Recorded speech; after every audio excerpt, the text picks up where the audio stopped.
भैया बोले काय दाऊ ने काम करती हो? बोले नहीं भैया दाऊ को नहीं ले जाऊंगा। भैया बोले बात तो बता। बोले देख भैया दाऊ गोरो मैं करिया। तो दाऊ बारात में जाएगा तो सब कहाँ कहेंगे कि भैया तो गोरो या तो छोटो करिया कहाँ जाएगा। और दूसरी बात पराए गाँव जा रहे हैं, पराए देश जाएंगे, बाकी पढ़ाई और हमारी बदनामी अच्छू लगेगा। बता भैया तो देखो आप जाओगे नहीं ले जाऊंगा। और देख भैया वैसे मैं तो बहुत गौर हो तो, लेकिन मैं करिया बोलो कैसे भैया? भैया बोले कैसे भैया? देख भैया काली अंधेरी रात में तो मेरा जन्म भयो, रातों की रात काली अंधेरी रात, तो तेने ध्यान दियो ना। आज के समय में तुम्हारा जैसे 7-10 दिन हुए बच्चे को क्रीम पाउडर तुरंत लगने तैयार हो जाते हैं, तो तेने ध्यान दियो नहीं। कारी अंधेरी रात में मेरो जन्म भयो, तेने ध्यान दियो नहीं। तो मैं ढुड़क तो गयो और वो अंधेरों में से चिपक तो गयो सो मैं करिया। अब भगवान ऐसी बातें कर रहे थे, इतने में मैया यशोदा को याद आई कि चूल्हे पर दूध चढ़ो। जैसे इतना ध्यान आया ठाकुर जी को गोद में से पटक करके मैया यशोदा चूल्हे के पास पहुंची। अब भगवान ने विचार कर रहे ये मैया को दूध प्यारो है जो पूत प्यारो नहीं है। तो ठाकुर जी ने यहाँ बड़ा कचरा उठाया और जिस मटकी में माखन पिलो रही थी मैया यशोदा, उसी मटकी से माखन की मटकी को पत्थर से फोड़ दिया। अब जैसे ही फोड़ दिया, इधर मैया यशोदा ने आवाज सुनी वापस दारी की। अब मैया यशोदा की माखन की मटकी सासू माँ की थी। ये यशोदा बोली देखो क्या तलक से छोड़ा में इतना क्रोध, लेकिन अगर अभी से डांटूंगी नहीं तो ये उद्दंड हो जाएगा। इसलिए मैया यशोदा ने ठाकुर जी को बांधना प्रारंभ कर दिया। उखल जानते उखल, खलवट्टे के जैसा उखल से भगवान को बांधा। अब बांधते ही रस्सी 2 अंगुल छोटी हो जाएगा। जैसे ही बांधे 2 अंगुल छोटी, फिर रस्सी बांधे फिर 2 अंगुल छोटी। तो ये 2 अंगुल ही छोटी क्यों पड़ रही है? एक माधुर्य भक्ति होती है, एक माधुर्य शक्ति होती है, एक ऐश्वर्य शक्ति होती है। ऐश्वर्य शक्ति मैं ब्रह्म हूँ, मैं बंध नहीं सकता, और माधुर्य शक्ति कहती है मैं तुम्हें बांध कर सकता।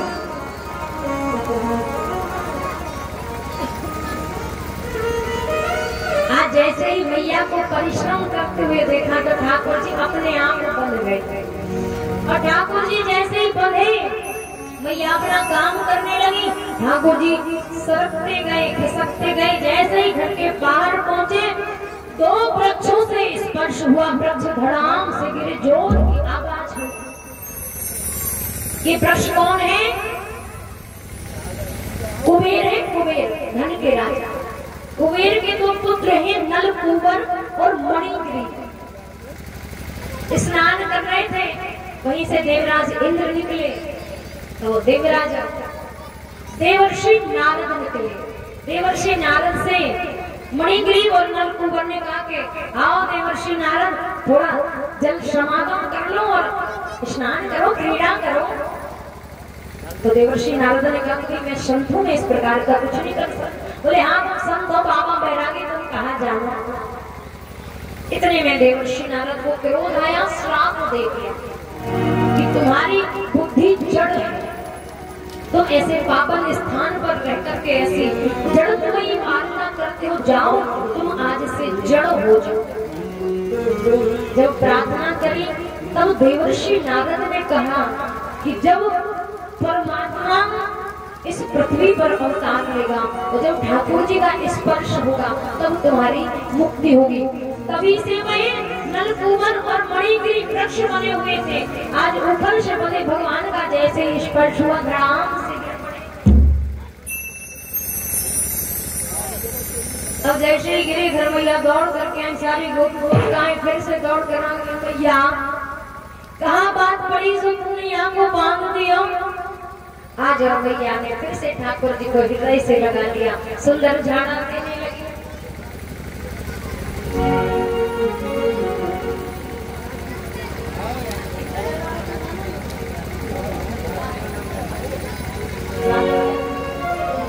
नजर उतारने लगी भगवान की।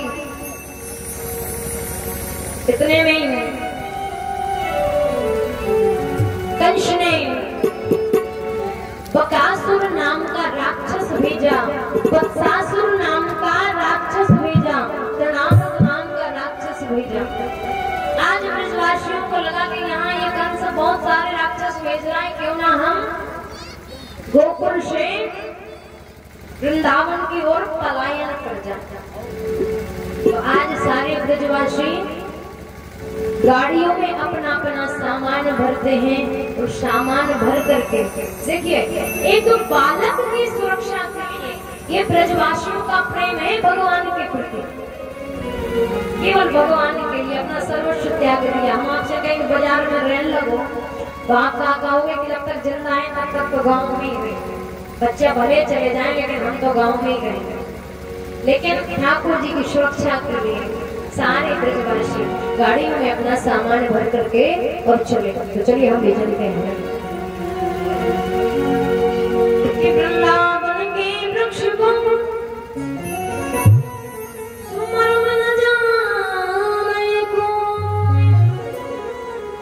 डाले डाले और पाक पाक श्री राधा राधा। तो कैसे चलेंगे?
कौन वृंदावन चलना चाहता है? पूरे पूरे हाथ खड़े करके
Thank you.